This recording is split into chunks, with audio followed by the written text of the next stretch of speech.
Brought to you by UT Health San Antonio. UT Health San Antonio, the official healthcare provider of UTSA Athletics. Also sponsored by Credit Human, where you put your money matters. And by Bud Light, the official beer sponsor of UTSA Athletics. Now, with head coach Jeff Traylor, here's the voice of the Roadrunners, Andy Everett. And welcome to the Jeff Traylor Radio Show, live from Roca and Martillo, and presented by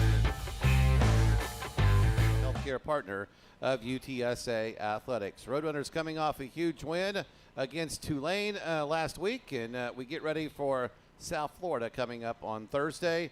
Jeff joins us. Talk about that big win. It was a big night for the Roadrunners, 48-26 over a really good Tulane team. Yeah, it was one of those nights where, you know, pretty much everything went about as good as it could have, and we played probably better than we were capable of, and Tulane didn't play as well, but a lot of that had to do with how good our kids executed. 50th win as a UTSA coach. I know you're proud of that, and there's a viral video of Lisa out there giving you a game ball. That was pretty cool, too. Yeah, I've never heard her say that word before. My players almost passed out. They lost it, didn't they? You know how she is. She's so stoic, and whenever she speaks to our kids, she for sure doesn't speak that way. But maybe she got in that locker room vibe, and she was really. I didn't have a clue. I really had no clue. I didn't know what she was doing in there, honestly. But then when she told me what it was, it went by quickly. I mean, it seems like yesterday we all started here together, and what a journey, what a climb, from COVID to George Floyd to Snowvid to Conference USA titles to the AAC move. And just how painful that's been, but it's fun too. I mean, it's a great challenge, but yeah, it's been a blur of 6 years, and it's hard to believe we're at 50 already. All right, let's talk about Owen McCown. He's the conference offensive player of the week, and certainly deserving of that. Pretty much a perfect game, 31 of 33. One was a drop, and one was a throwaway on purpose, and just an amazing performance from him. And he had one call back. He had a touchdown call back. Where our left tackle held, which was a good call. They got it right. So I was happy for him. I mean, I know he's a veteran, been through it a long time, but, you know, obviously you can tell by watching him, he's been physically hurt this year, and he's not going to come out of the game. And I know everybody can say, well, put the backup in, and it's just, you know, it's just not the right thing to do, in my opinion, or I would do that. So I was really happy for him. There weren't 5 drops in this game. There was 1 drop. In the game before, there was 5. And we protected him well. The 11 days off helped him. Getting him more healthy was big.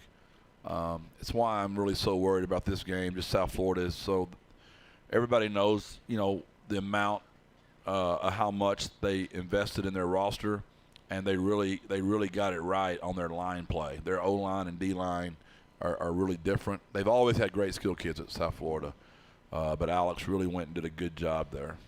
Owen's been around this game as a kid growing up with his dad in the NFL and now coaching in the NFL. And I know when I've had him on the show before, he talks about communicating with him all the time. And I would imagine he's kind of learned to have that thick skin. You're the quarterback. You're going to get the praise. You're also going to get the blame. And at some point, you just have to let it kind of roll off your back, don't you? Well, he got to back up Frank for a year. He watched Frank not take 1 snap during the spring. Almost had to amputate his leg in the summer. Came back with an amazing surgery Dr. D did on his leg. Probably didn't practice all the fall camp. Went out against Houston and competed his tail off. Threw 3 interceptions.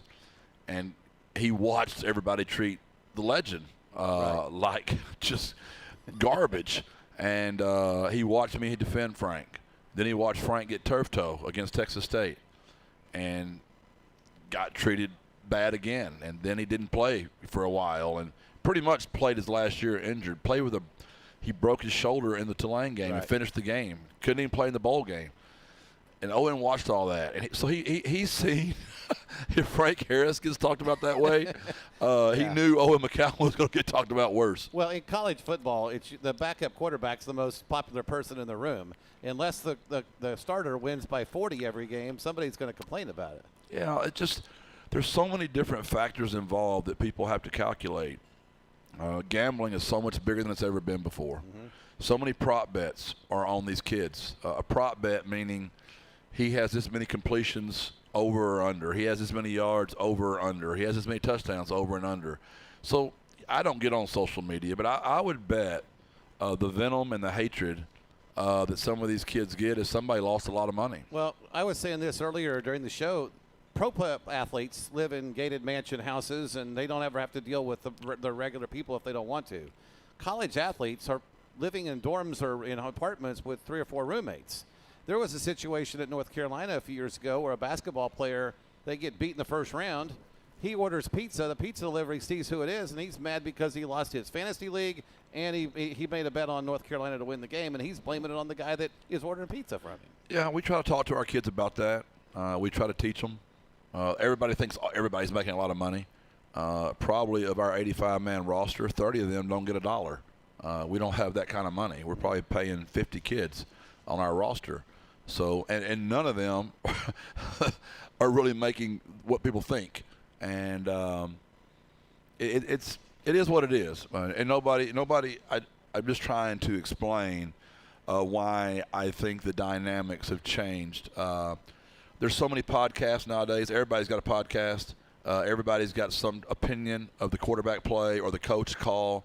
There's so much more video out there. You can go back and rewind and watch every play, and you can criticize all that's just different. It's all different for coaches. It's different for players, and especially quarterbacks in this new world. Your defense was exceptional with the turnovers. I thought Zach Morris should have gotten an extra one, but you did get 4.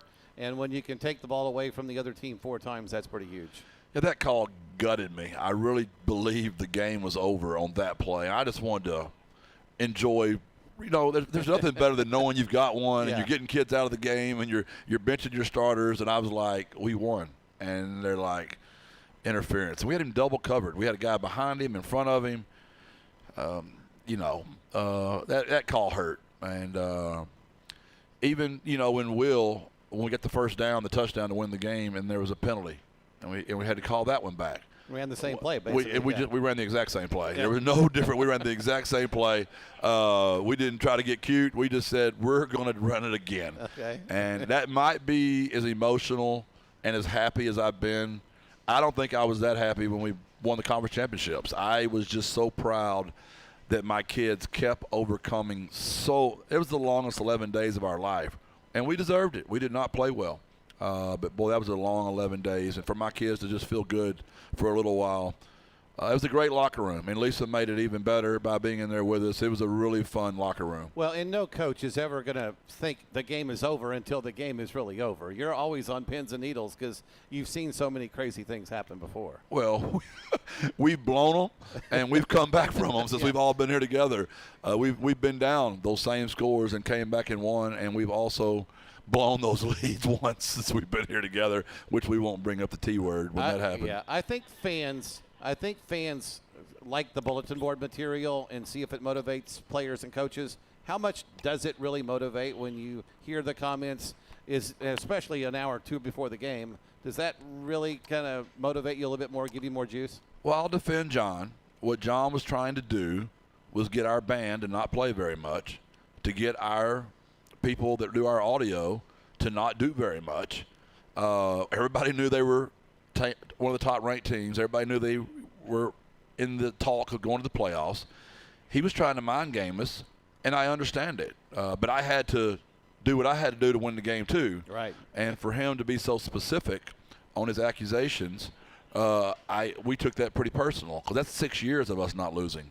To say it's just because we're piping in the sound, banging whatever he said, European soccer, whatever all that was John being calculated. He was trying to get an advantage.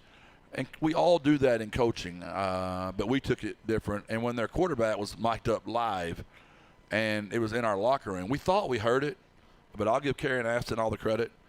She's a savant. I mean, she taped it on her phone, and she sent it to me, and I sent it to every player in the locker room. So I went in our locker room, and every one of our kids were on their phone, and they were like, Coach, he really said that? I'm like, well, I can't. This is not AI. I mean, this is real. This is real, yeah. So Coach Aston is just she's awesome always in it, man. She's a good girl, and I mean, I'm always rooting for her. She's gold, man. She's gold. All right, we're going to visit with Dan Dishman here in a little bit. Jamarius Lewis in the next segment. UTSA fans, get ready for the Ancira punt for a pickup at every home game. One lucky fan will have the chance to win a brand new truck courtesy of Ancira. Don't miss your chance. Be at the game, and you could drive home in a brand new truck. And enjoy Bud Light while cheering on the runners. Bud Light is the official beer of UTSA Athletics. Birds up, buds up all season long. It's the Jeff Traylor Radio Show on the UTSA Sports Network. Go Roadrunners! And when you're looking for a...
and Martillo. Call Cowboys Air Conditioning and Heating day or night at 210-934-2077 to take advantage of their 1-hour arrival guarantee.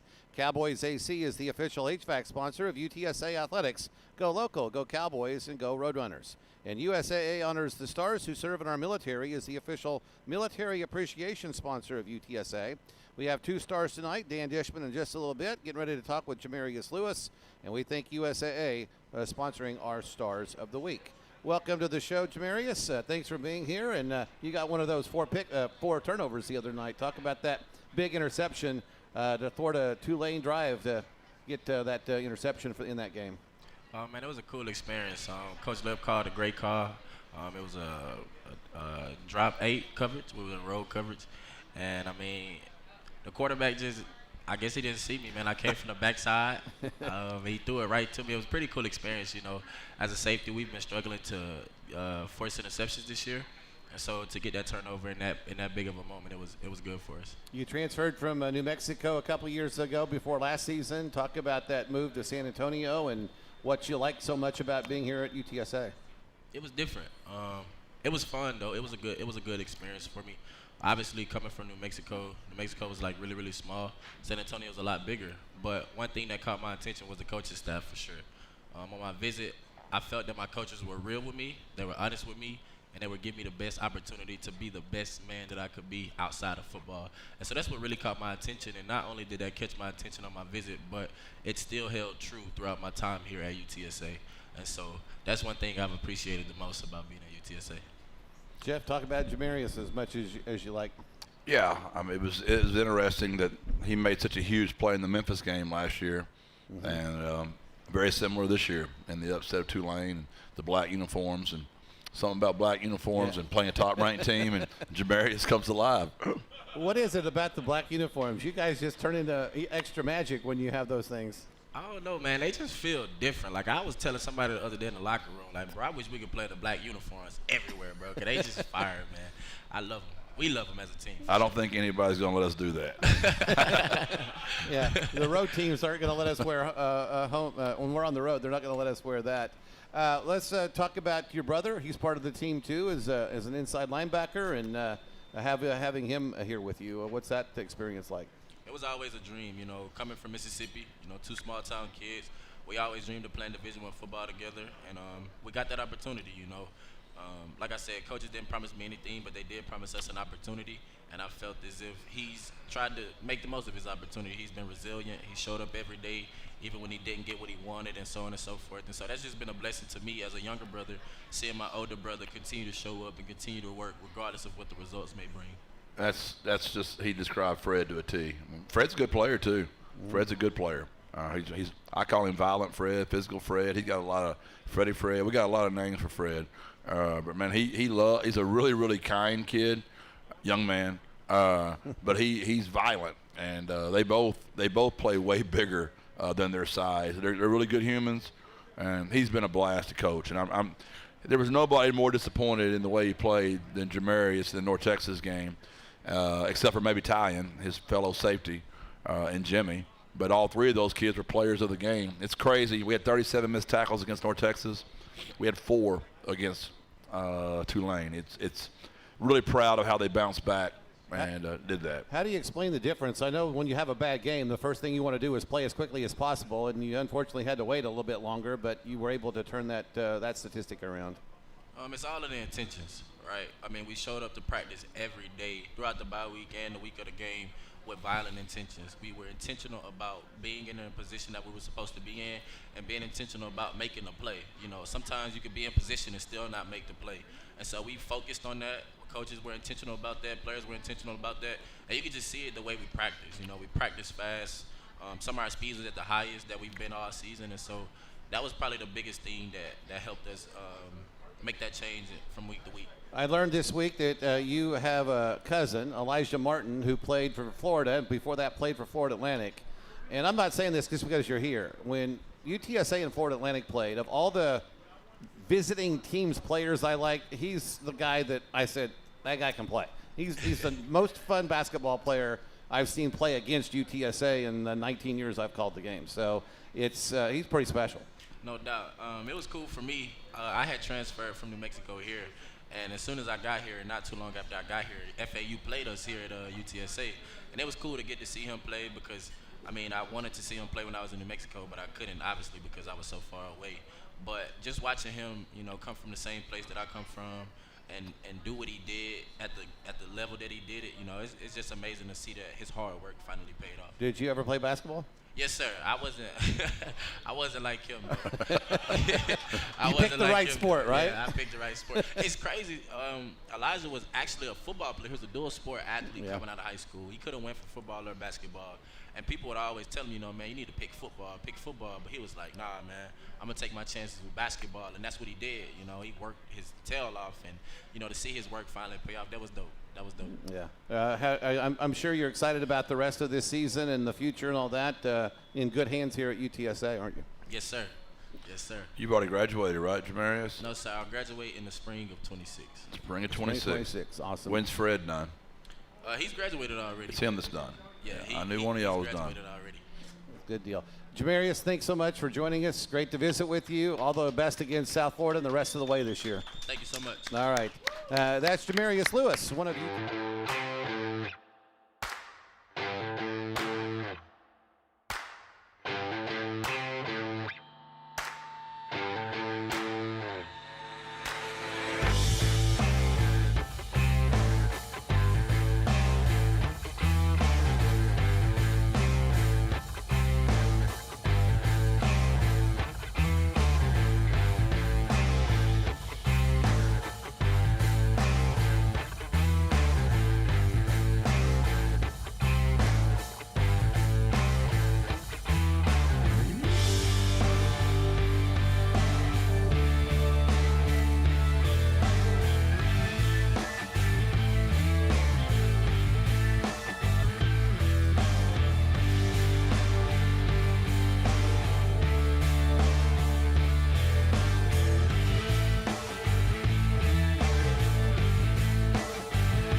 cards and exclusive offers only at Taco Cabana.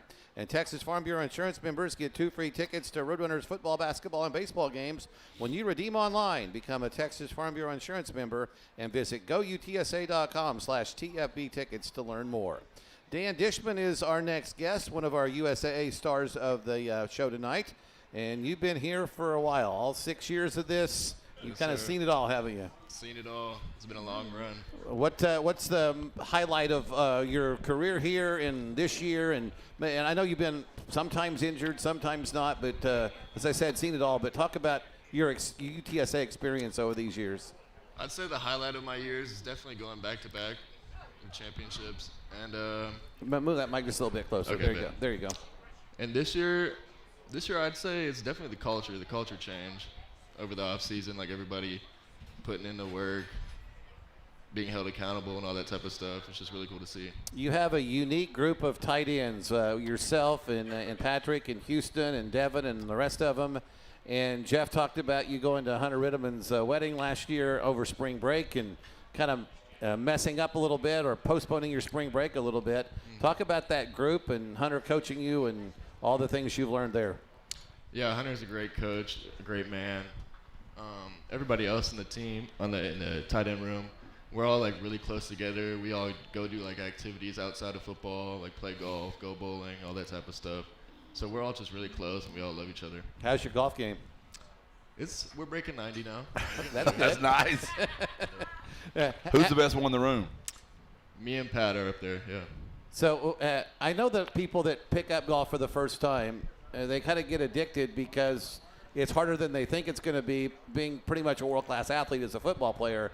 Does it motivate you to keep going at it to get better each time you go play? Yeah, I'd say I'm fully addicted now. I'm always at that range now, yep. The tight end room might be, I think our tight end room is as good as any room in the country. I'll put them up against anybody. They get along so well together. He's played for 3 different people. I mean, my brother started coaching there in the beginning. Then it was Burke, and now it's Hunter. So he's been through the gauntlet of all the tight end coaches since we've been here. Do you remember coming to UTSA and visiting and then committing, and then obviously the first year was COVID, so that was kind of a weird situation.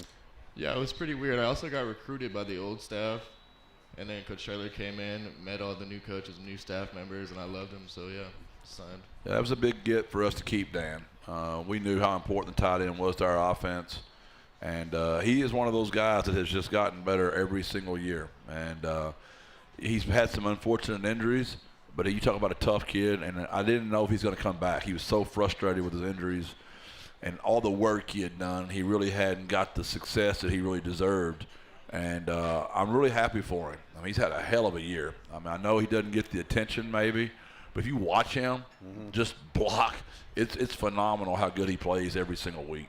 Talk about the mental rigors of coming back from injuries, because you love the game. You want to play, but you're just pushing through it, and then something else happens, and then you got to push through it again. Yeah, to be honest, it's very tough. Being in that therapy room, just working your tail off every day, the pain, and just getting back to it, but it really pays off in the end. When I saw that he got voted into a single digit, it made my day. I was so happy for this kid. He really struggled if he was coming back or not.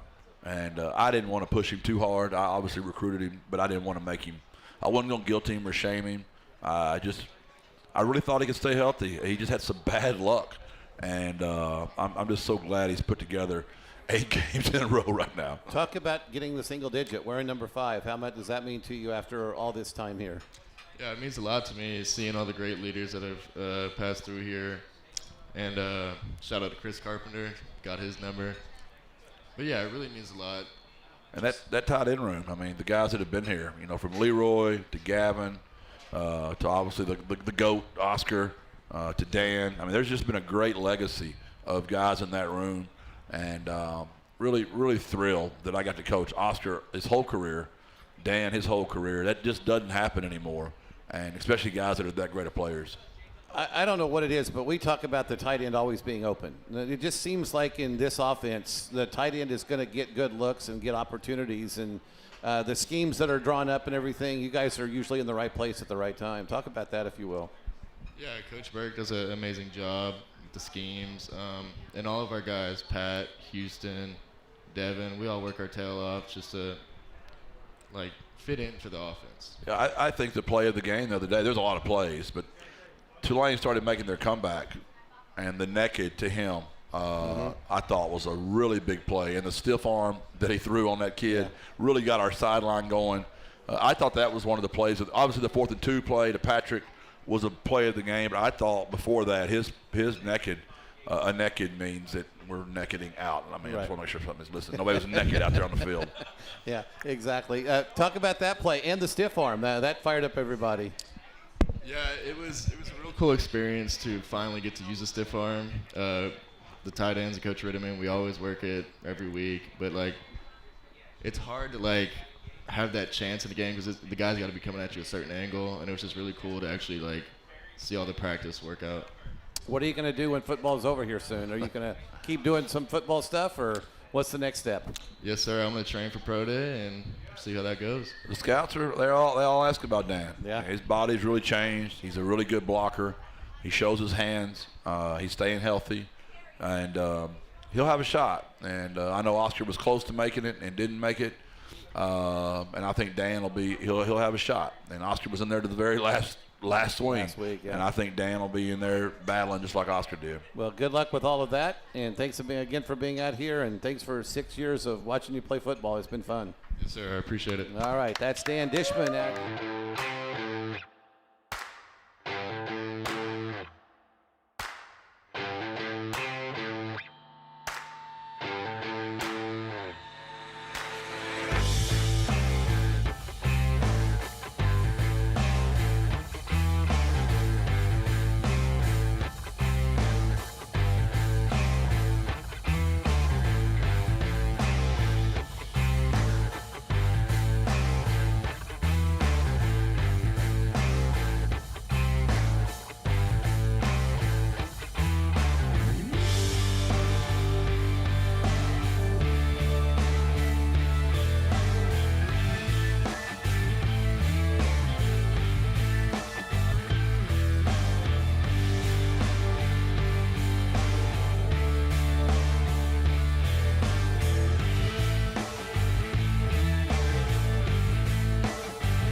800-934-2077 to take advantage of our 1-hour arrival guarantee. Cowboys AC, the official HVAC sponsor of UTSA Athletics. Go local, go Cowboys, go Roadrunners. I wasn't there to see it, but JJ told me he ruined your day today when he told you that we're 14-point underdogs. I don't know why he has to do that. I mean, I really don't. I mean, I was fine just knowing we were an underdog. I didn't know it was the largest since I've ever been the coach here. I mean, I'm sure Texas, A&M, Tennessee were probably a bigger favorite, but I don't know anybody. But I'll say this. I don't think these guys are really a G5 team or a G6 team, whatever we're calling anymore. They look like a P4 team. Mm-hmm. And I understand it. They've already beat Florida. They've already beat Boise. And they played Miami tough. I don't know that we've been this outgunned ever in conference play. Even when UAB was at their top, I don't think they were this good. His quarterback is very good. They did a great job, their O-line. They've always got great skill kids. Their defensive coordinator, Todd Orlando's been there 21 years as a coordinator. He was coordinator at Texas, coordinator at Houston. He does a super job. Their D-line, they did a wonderful job there. I don't know if you looked at their roster. They're all that. graduate students. And, they got them from everywhere, from A&M, from Vanderbilt, from another school in Florida, from Florida Atlantic, another school in Florida. They really did well. And that's why they're having the success they are. They went all in, and kudos to them. And we got to go figure out a way. And nobody cares. We got to figure out a way to show up and find a way to get on that plane. Byron Brown is their quarterback, and I've heard comparisons to Jalen Hurts and Cam Newton. I think that's fair. I mean, he's a really big, strong kid.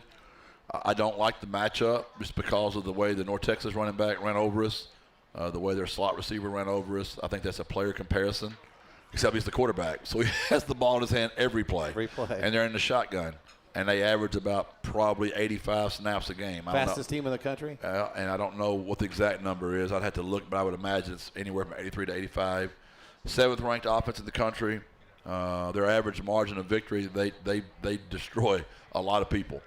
The North Texas team that destroyed us, they destroyed them in North Texas. It's really phenomenal what these guys have done. Christian Neptune's one of their top receivers. Great name, but they've got some other ones too, including him, that they're pretty good at wide receiver. Yeah, they've got a bunch of them. I mean, the most catches on the team is number 11. Singleton has 29 catches. Neptune has 24, but Nimrod has 23. They spread it around very well, and the running back has about 600 yards. That's the quarterback that has 600. I'm sorry. Number 4 averages 7 yards a carry. 25 averages 6.2 a carry. There's really nowhere when the ball goes. But I still think the defense is the part that doesn't get talked about enough. I mean, you look at our sheet over here. I mean, we've got everybody on the D-line marked. And that's not good because we're marking the good ones. And we like them all. And if I started naming numbers, we'd be here like the whole time. The whole roster, basically. All of them that come in, they're really good. And Todd does such a great job with them. Really, really well-coached team. Great in the special teams. Good for Alex. Not good for me right now. We got to figure out a way.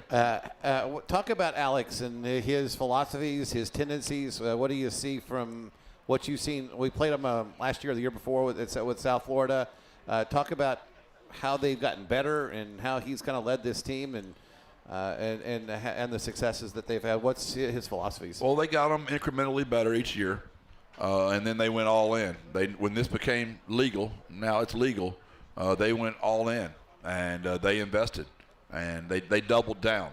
And I've shared with you before, the student forgiveness or whatever they word that the athletic department doesn't have to pay the university is just a game changer. You can imagine if you're not having to write an $8 million check to a university, you can reinvest that money into your students, and then the winning takes off, the tickets increase, the marketing increases, more kids get more.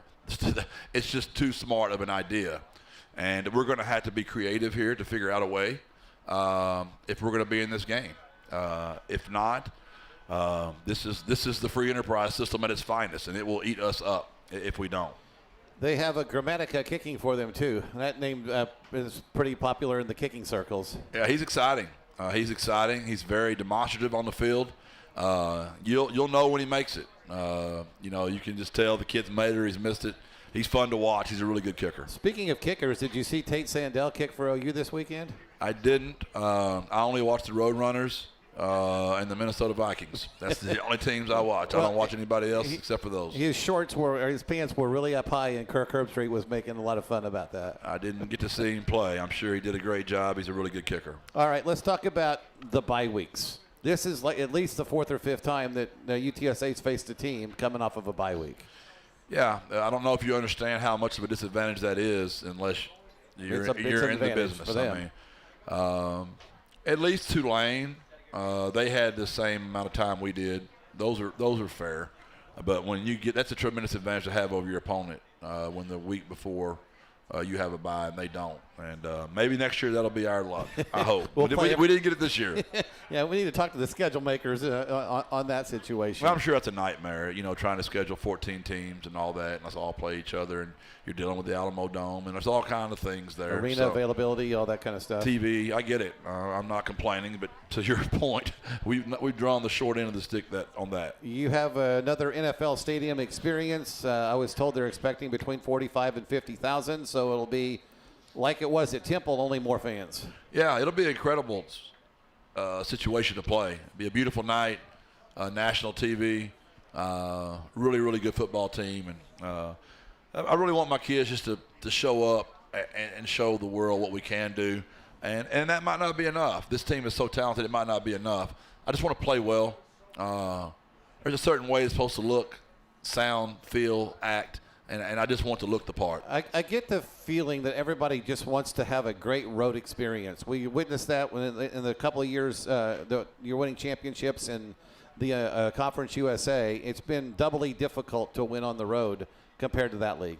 Well, when you play A&M in Texas and Tennessee on the road, you can't expect too much there. That'd be a nice little shock, but that's one. So you only get 5 chances a year. And to get the Colorado State game was just as thrilling. I know it wasn't a great offensive game, but it was thrilling. Temple, we played our tails off. They're a good football team. It's hard to win on the road. The North Texas game, that one hurt. To not even play well, that one stung. The other 3, I have no problem with the way we played. I know we didn't win against A&M. We played our tails off. We didn't win against Temple. We played our tails off. We didn't play as well at Colorado State, and we won, believe it or not. So it's just harder. It just is. And even when we were winning back in the day on the road, we were winning barely and coming home like, oh, I can't believe we did that. It's hard to win, and people don't want to hear that because they're really spoiled that we won a ton here, but it's hard to win. All right, we got one more segment to go. We'll talk more about the trip and what's coming up and finish up the show here in just a little bit. Roadrunner fans, the excitement doesn't stop here at the Rocket Lock Ontario. You can enjoy free events every month, from live sports with watch parties to concerts and family movie nights. There's something for everyone, and it's all right here in San Antonio.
UTSA field goal and extra point counts for more than just a score, our friends at the K Legato Group and North Park Subaru will make a donation to charities for every successful kick. It's K-League's Kick for the Community, brought to you by the K Legato Group.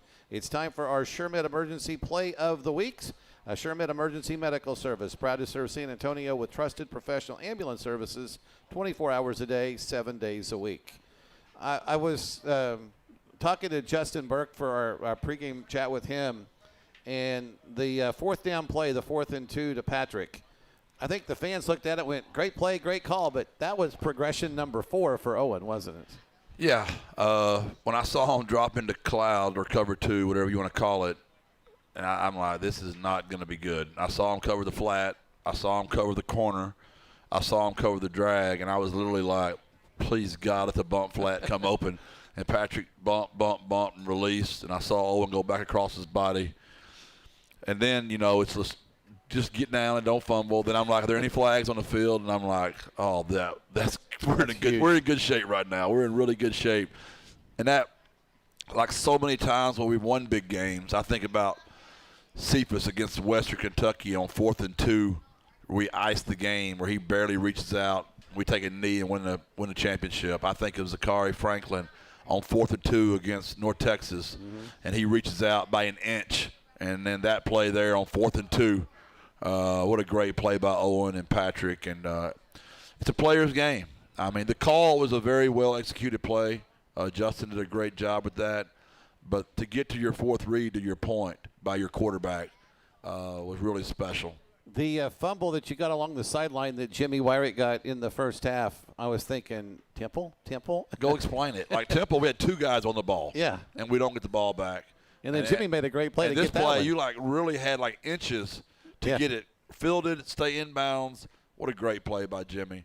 And, it's the part about coaching that just drives you nuts. And everybody asks it. I get it, media, and y'all should ask, what makes those turnovers just show up? And I've told y'all a million times, no group has ever practiced more intentional. And you hear every one of my players, it's not like I'm paying them to come up here and say this. Yeah. I mean, they all come up here and say the exact same thing. It's why I'm so frustrated this year, because I've never had a group probably work harder and do the right things more than this group has. You got Ahmad Chapman in the game, and he made an interception. And, you got him late into camp and have worked him back into the rotation and in a position to where he can also redshirt this year. Yeah, that was a blessing. We had got really injured at corner early. We lost RJ for the year, and we were out, and we got him in here late. And that was, and we've tried to redshirt him, so we've held 4 games for him. Getting him and Zach Morris right now has really helped us get going again. And KK's been playing really good. That's been exciting to watch him progress. His brother's a really high recruit of ours, is coming as well. That's his twin brother. His name, I don't even know if I can say that yet. I got to be careful there. Yeah. I don't think you can say that. I'm talking about Ahmad. I can't talk about the next one coming yet. There you go. He's committed. That's all I can say. He's committed. All right. I wish people that were followers of UTSA could see some of the things that I get to, and obviously we're playing off campus, so the game's at Raymond James Stadium, so you won't see the campus, but I've seen the campus at South Florida. And Leroy Selman started this 15, 18 years ago, and then he tragically passed away, and they've carried it on. But you walk around that campus, the baseball stadium, the softball stadium, the basketball arena, everything is immaculate. It doesn't look like you're at a mid-major school. As you said, it looks like you're in an SEC program. That's what they're shooting for. That's exciting for them. And it's something for us to all look at. We used to talk about Central Florida. I remember that's when I got hired here. I remember Mike Bazemore and Lisa always talking about Central Florida was the model. And now South Florida is the model. And I'm ready for us to push. I'm ready for us to actually be that. And if we don't invest, that ship's going to go right on by. And we only have one portal, but that's about 60 days away. So players are going to start planning way ahead of time. Start planning. They've already started. They already know. It's already going down. The dealing and wheeling has been going on. It's the new it's world. a crazy world we're in, brother. Shout out to Ron Ellis and the band. Talk about them. I know John tried to get them to quiet down, but They come. Your line was those dudes perform every week. He's too good of a guy. I knew it too. I just know how nice Ron is. I'm like, he is going to overreact, and he did. I couldn't hear the band, and I asked the officials. I'm like, well, who told my band to be quiet? And they're like, well, we did. I'm like, you don't tell me that you tell my band? And they're like, well, we just told him he couldn't play when they're over the ball. And I'm like, but they're in no huddle. So when are they over the ball? When is that exactly? Yeah. I mean, so tell me how many times we've been on the road and somebody hadn't been blasting right till the ball snapped. Or firing off a cannon or something like that. Come on, man. What are we doing? So I sent Mike over there. I'm like, tell Ron to keep playing. And if we get a penalty, we'll take the 5-yard penalty. I can't remember where we were, but it was I think the pregame performance that the band does that you don't see because you're still back in the room, the pomp and circumstance, the alma mater, the fight song, the national anthem is as good a band as there is. And I saw wherever we were, and I texted Ron and said, yours is better. And he said, yeah, with a lot less budget and a lot less people. So he's rocking every game. He does. He does more with less. It's pretty popular around here. American Conference is pretty tight. You're still not mathematically eliminated from anything, but you've got a lot of really good teams that are vying for that conference championship. So this last month is going to be really exciting there. It will. I'm not even looking at it. We just gotta go try to show up. We got to just hang around, and hopefully we're in the thing late, and we can get a little fortune. And that's how this thing works. You just got to hang. You got to hang in there. We just got to be in the fight. Keys to the game. Yeah, can we get the quarterback down? I mean, and if we do get him down, like the tempo, can we handle that? That's going to be really hard for us. Offensively, can we block their down people? They're really, really good. Can we match up all the pressures Todd brings? He brings a lot of exotics. Special teams wise, they're just as explosive. They're just a really good football team, man. I wish I could tell you they're not. They're as good a team as we played this year, and that includes the Aggies. All right. Thanks as always. We'll look forward to next week. Back on Tuesday again next week because there's a basketball game on Wednesday. But good luck against the Bulls, and we'll look forward to Thursday night. Thanks, Andy. Appreciate you. God bless. Birds up. All right. That's the Jeff Traylor.